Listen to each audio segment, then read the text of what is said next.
আমি তোমাদের Dipak computer sir. আজকে আমরা থার্ড সেমিস্টারের এমসিকিউ কোশ্চেন বেশ কিছু ব্যাখ্যা সহ আলোচনা করব। এই প্রশ্নগুলি 2025-26 সালের সিলেবাসের অনুযায়ী তৈরি এবং পরীক্ষার জন্য খুবই উপযোগী। প্রতিটি প্রশ্নের উত্তর দেওয়ার পর আমি সহজভাবে ব্যাখ্যা করব, যাতে তোমরা শুধু মুখস্থ নয়, আসল কনসেপ্টও ভালোভাবে বুঝে নিতে পারবে। তাহলে চলো শুরু করা যাক। মডার্ন কম্পিউটার অ্যাপ্লিকেশনের যে 5th ইউনিট থেকে আমাদের এই প্রশ্ন উত্তরগুলি করা হয়েছে। যে ইউনিটের নাম হলো অ্যারোর। প্রথম প্রশ্ন হলো, পাইথনে কোড লেখার সময় যদি কোলন ভুলে যাওয়া হয় তাহলে কোন এরর দেখা যাবে? উত্তর হবে আমাদের এখানে সিনট্যাক্স। কারণ হচ্ছে যে সিনট্যাক্স ভুল হলে পাইথন কোড চালানোর আগে সিনট্যাক্স এরর দেখা দেয়। দ্বিতীয় প্রশ্ন হলো, প্রোগ্রাম চলাকালীন এরর ঘটলে সেটাকে কি বলা হয়? উত্তর হবে রান টাইম। এই রান টাইম এররটা কি হবে? কোড চালানোর সময় যদি এরর হয় তাহলে সেটা রান টাইম এরর বলা হয়। ৩ নম্বর প্রশ্ন, কোনো এরর প্রোগ্রাম থামিয়ে দেয় না, কিন্তু ফলাফল ভুল আসে।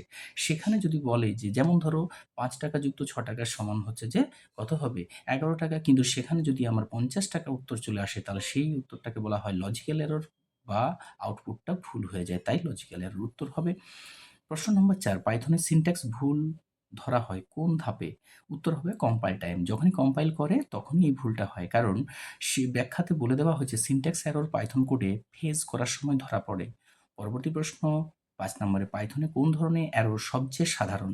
উত্তর হবে এখানে কোড চালানোর সময় বিভিন্ন কারণে রান টাইম ঘটে, তাই রান টাইম উত্তর হবে। নেক্সট প্রশ্ন হচ্ছে ৬ নম্বরে, প্রিন্ট হ্যালো এই কোডটি চালানোর জন্য কোন আউটপুটটি আসবে বা কী ধরনের উত্তর হতে পারে? আমরা এখানে বুঝতে পারছি যে আমাদের এখানে ব্র্যাকেটটা শেষ করতে ভুলে গিয়েছি, তাই কোটেশন বন্ধ না হওয়ার জন্য এটাকে বলা হয় সিনট্যাক্স এরর উত্তর হবে। ৭ নম্বর প্রশ্নতে, পাইথনে জিরো ডিভিশন এরর কোন ধরনের এরর? উত্তর হবে এটা রান টাইম এরর, কারণ হচ্ছে প্রোগ্রাম চালানোর সময় ডিভিশন বাই জিরো রান টাইমে করা হয়। পরের প্রশ্ন ৮ নম্বরে, পাইথনে এবিসি -5 লিখলে কোন এরর হবে? তোমরা সবাই জানো এবিসি থেকে কোনোভাবেই আমরা কিন্তু ৫ বিয়োগ করতে পারবো না, তাই এটা হচ্ছে টাইপ এরর। স্ট্রিং এবং ইন্টিজারের মধ্যে সাবট্রাকশন করা যায় না, তাই এটাকে টাইপ এরর বলা হয়। ৯ নম্বর প্রশ্নে, কোন এরর ঘটে যখন ভ্যারিয়েবল ডিফাইন না করে ব্যবহার করা হয়? Name error. উত্তর হবে কেন? নেম এরর হচ্ছে আনডিফাইন্ড ভ্যারিয়েবল ব্যবহার করলে পাইথনে নেম এরর দেখা যাবে। প্রশ্ন নম্বর ১০, পাইথনে এরর মেসেজ যে কোনো দুটি অংশ থাকে। কোন দুটি অংশ থাকে? এরর টাইপ এবং এরর লোকেশন। এই দুটি হবে তার প্রশ্নের উত্তর। ১১ নম্বর প্রশ্নতে বলেছে ১০কে ০ দিয়ে ভাগ করতে হবে। ১০কে ০ দিয়ে ভাগ করা কখনো যায় কি? যাবে না। কারণ জিরো ডিভিশন এরর আসবে। ০ দ্বারা ভাগ করা পাইথনের অনুমোদিত নয়। তাই জিরো ডিভিশন এরর এটাতে অ্যান্সার আসবে। ১২ নম্বর প্রশ্নতে হলো, লিস্টের বাইরে ইনডেক্স ব্যবহার করলে কোন এরর হবে? উত্তর হবে ইনডেক্স এরর। কারণ যদি লিস্টের ইনডেক্স সীমার বাইরে চলে যায় তাহলে পাইথনে ইনডেক্স এরর দেখা দেয়। ১৩ নম্বর প্রশ্নতে, ডিকশনারিতে অস্তিত্বহীন কি অ্যাক্সেস করলে কি হবে? উত্তর হবে কি এরর। কারণ হচ্ছে ডিকশনারিতে দেওয়া কি না থাকলে তখন পাইথনে কি এররটা দেখা যায়। পরবর্তী প্রশ্ন ১৪ নম্বরে, ইন্ট এবিসি করলে কোন এরর হবে?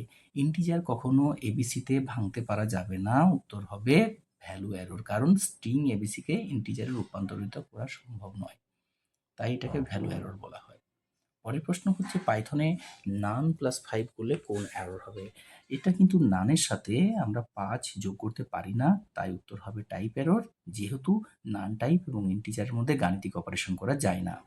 ১৬ নম্বর প্রশ্নতে হয়েছে যে আইও এরর, অর্থাৎ ফাইল পাথ ভুল দিলে কোন ধরনের এরর দেখা যায়? উত্তর হবে ফাইল নট ফাউন্ড এরর, অর্থাৎ ফাইল খুঁজে না পেলে পাইথনে ফাইল নট ফাউন্ড এরর সেটা তোমার দেখিয়ে দেবে। ১৭ নম্বর প্রশ্ন হচ্ছে, মডিউল ইম্পোর্ট করার সময় যদি মডিউল না পাওয়া যায় কোন এরর হবে? উত্তর হবে মডিউল খুঁজে না পেলে তো ইম্পোর্ট এরর হবে, তাই ইম্পোর্ট এরর উত্তর হবে। ১৮ নম্বর প্রশ্নতে রয়েছে, ফাংশন ভুল সংখ্যক আর্গুমেন্ট পেলে কোন এরর দেখা যায়? উত্তর হবে টাইপ এরর। কারণ হচ্ছে ফাংশন কল করার সময় আর্গুমেন্ট সংখ্যা ভুল হলে টাইপ এরর দেখিয়ে দেয়। অ্যাসেট ট্রু গ্রেটার দেন 5 করলে কোন এরর হবে? উত্তর হবে অ্যাজারেশন এরর। কারণ অ্যাজারেশন স্টেটমেন্টের শর্তে ফলস হলে অ্যাজারেশনটা হয়ে থাকে। ২০ নম্বর প্রশ্নতে, স্ট্রিং ইন্ডেক্স সীমার বাইরে হলে কোন এরর দেখা যায়? স্ট্রিং এরর দেখা দিলে সেটা হচ্ছে আমাদের ইন্ডেক্স এরর দেখা দেবে, কারণ হচ্ছে স্ট্রিং ইন্ডেক্স সীমার বাইরে হলে ইন্ডেক্স এররটা আমাদের এখানে দেখিয়ে দেয়। পরের প্রশ্ন ২১, টাপেলের এলিমেন্ট পরিবর্তন করলে কোন এরর দেখা দেয়? সেটা উত্তর হবে টাইপ এরর। কারণ টাপেল ইমিউটেবল, এলিমেন্ট পরিবর্তন করলে টাইপ এররটা দেখিয়ে দেয়।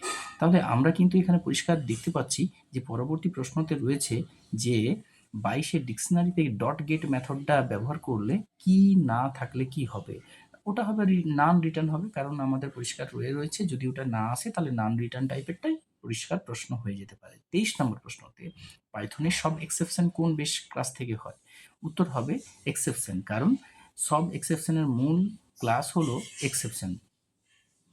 24 নম্বর প্রশ্নতে রয়েছে ম্যাথ ডট স্কোয়ার -1 করলে কোন এরর দেখা দেবে? উত্তর হবে ভ্যালু এরর, কারণ ভ্যালু এরর হচ্ছে বাস্তব সংখ্যার ক্ষেত্রে ঋণাত্মক সংখ্যার স্কোয়ার রুট নেই, তাই ভ্যালু এরর দেখা যাবে। 25 নম্বর প্রশ্নতে রয়েছে পাইথনের আনডিফাইন্ড ফাংশন কল করলে কোন এরর হবে? উত্তর হবে নেম এরর, কারণ ডিফাইন না করলে ফাংশন কল করলে নেম এররটা দেখিয়ে দেবে। 26 নম্বর প্রশ্ন ক্লাসের অস্তিত্বহীন অ্যাট্রিবিউট অ্যাক্সেস করলে কোন এরর দেখা যায়? উত্তর হবে ভ্যালু এরর হবে না, এটা হবে অ্যাট্রিবিউট এরর, কারণ অবজেক্ট বা ক্লাস অ্যাট্রিবিউট না হলে অ্যাট্রিবিউট এরর হয় না। পরের প্রশ্ন 27 নম্বরে ফাইল পড়তে গিয়ে অনুমতি না পেলে কোন এরর দেখা যায়? পারমিশন এরর, কারণ আমাকে পারমিশন দেয়নি, কারণ ফাইল পড়া বা লেখার অনুমতি না দিলে পারমিশন এরর দেখা যাবে। 28 নম্বর প্রশ্ন ফ্লোটিং পয়েন্ট সংখ্যাকে ইন্ডেক্স হিসাবে ব্যবহার করলে কোন এরর দেখা দেবে? এটা উত্তর হবে টাইপ এরর, কারণ হচ্ছে ইন্ডেক্স অবশ্যই ইন্টিজার হতে হবে, ফ্লোট হলে টাইপ এরর হতে হবে।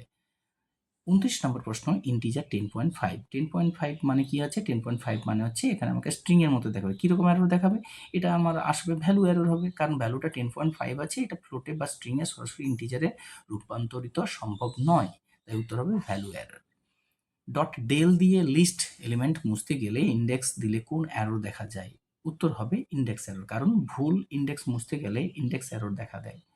জেসন ডেটা পার্সে করার সময় ফরম্যাট ভুল করে কোনো এরর দেখা যায়? এখানে উত্তর হবে জেসন পাস করতে গেলে ভ্যালু এরর দেখা যাবে। ভ্যালু এররটাই হচ্ছে আমার, কারণ ভ্যালুটা তো পাস করতে পারছে না।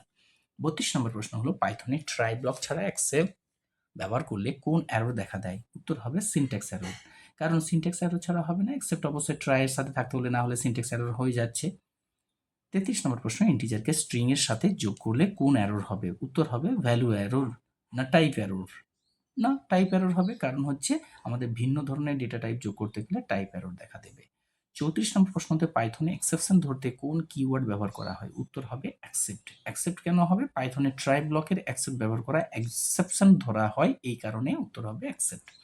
35 নম্বর প্রশ্ন এক্সেপশন ঘটলেও নির্দিষ্ট কোড চালাতে চাইলে কোন ব্লক ব্যবহার করা হয়? উত্তর হবে এখানে ফাইনালি, কারণ ফাইনালি ব্লকের কোড সবসময় চলে, এক্সেপশন হোক বা না হোক।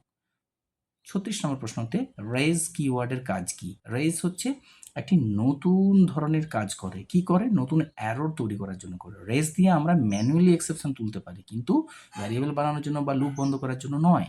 37 নম্বর প্রশ্ন ট্রাই ব্লক ছাড়া ফাইনালি ব্যবহার করলে কি হবে? না সিনট্যাক্স এরর আসবে, স্বাভাবিক জিনিস, কারণ ফাইনালি ব্লক অবশ্যই ট্রাই এর সাথে থাকতে হয়। 38 নম্বর প্রশ্ন নেস্টেড ট্রাই এক্সেপ্ট, যদি আমরা নেস্টেড ট্রাই এক্সেপ্টে ব্লক ব্যবহার করে থাকি তাহলে আমাদের আলাদা আলাদা কি ধরা যেতে পারে? না, উত্তর হবে আলাদা আলাদা এরর ধরা পড়বে। এই আলাদা আলাদা না হলে নেস্টেড ট্রাই অ্যাকসেপ্ট দিয়ে ভিন্ন ভিন্ন অংশের এরর আলাদা করে ধরা হয়। উত্তর পরিষ্কার আমরা একটা বুঝতে পারছি। যদি আরও এরকম ভিডিও পেতে চাও তাহলে অবশ্যই পরবর্তী একটা ভিডিও আমি আপলোড করতে চাইবো। তোমরা অবশ্যই আমার সাথে থেকো। যদি কোথাও অসুবিধা থাকে তোমরা কমেন্ট করে জানাবে। 39 নম্বর প্রশ্নতে চলে আসি। ট্রাই অ্যাকসেপ্ট ব্লকে যদি এক্সেপশন না ঘটে, অর্থাৎ ট্রাই অ্যাকসেপ্ট ব্লকে যদি এক্সেপশন না ঘটে তবে ব্লক এক্সিকিউট হয় কিসে? না এলস, নতুবা, যেটা এক্সেপশন না হলে ট্রাইয়ের পরে এলস ব্লকে চলে যায়। লাস্ট প্রশ্ন হচ্ছে 40 ট্রাই এক্সেপশন ব্লকে একাধিক এক্সেপশন ধরতে হলে কিভাবে লেখা হয়? না লেখা হচ্ছে কিসে? না এটা হবে আমাদের একাধিক ব্লকে, কারণ আলাদা অ্যারো টাইপের জন্য আলাদা এক্সেপ্ট ব্লক করা হয়। তো আমাদের এখানে প্রশ্ন প্রত্যেকটা শেষ হয়ে গেল। Thank you, best of luck, তোমাদের পরীক্ষা সবারই ভালো হোক, আমি এটা চাইবো। আর অবশ্যই সবাইকে বলবো যে আশা করছি এই প্রশ্ন উত্তরগুলো তোমাদের সকলের ভালো লেগেছে এবং পরীক্ষার প্রস্তুতি সাহায্য করতে পারবে। এটা ছাড়াও তোমাদের আরও বলবো বিভিন্ন রকম আমি ভিডিও তোমাদের এই চ্যানেলে নিয়ে আসবো, অবশ্যই সাবস্ক্রাইব করে রাখবে। এই চ্যানেলটি এমসিকিউ আরও আমি ব্যাখ্যা সহ আপলোড করব, এবং তোমরা চ্যানেলটি সাবস্ক্রাইব করো এবং ভিডিওটা লাইক করবে এবং শেয়ার করবে। দেখা হবে পরের ভিডিওতে। ততদিন তোমরা সকলে ভালো থাকো এবং তোমাদের পড়াশোনা চালিয়ে যেও।